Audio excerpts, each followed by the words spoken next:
At a bustling railway station, amid the rush of passengers and the roar of trains, sat an elderly beggar. His tattered shawl clung to his frail body as he held out a small metal bowl, hoping for the kindness of strangers. Some passed by without a glance, a few dropped coins, their footsteps hurried. This was his life, a routine of silent pleas and fleeting pity. One day, a wealthy businessman stopped in his tracks, observing the beggar.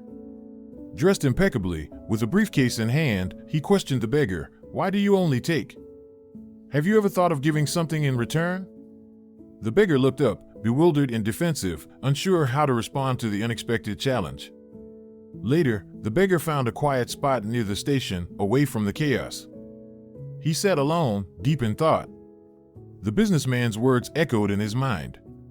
"How could I give when I have nothing?" he wondered. Lost in his despair, his eyes caught a patch of blooming flowers nearby.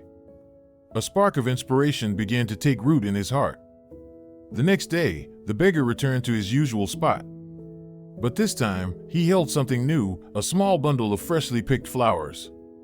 He offered these flowers to passengers in exchange for their alms. The response was unexpected.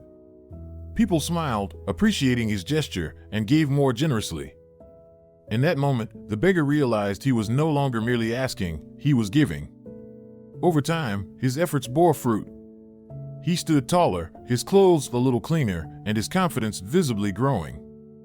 When the businessman returned, he was greeted by a transformed man, a flower merchant. With a proud smile, the merchant handed the businessman the flower. The businessman nodded, acknowledging his growth. "You've become a businessman, just like me," he said. Months passed, and the beggar's humble idea blossomed into a thriving business.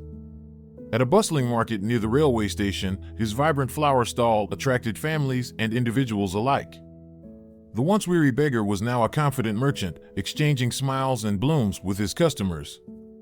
His transformation was undeniable. He had found purpose, dignity, and success.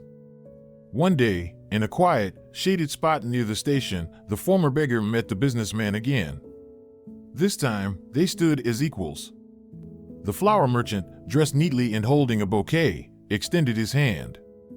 The businessman smiled warmly and shook it.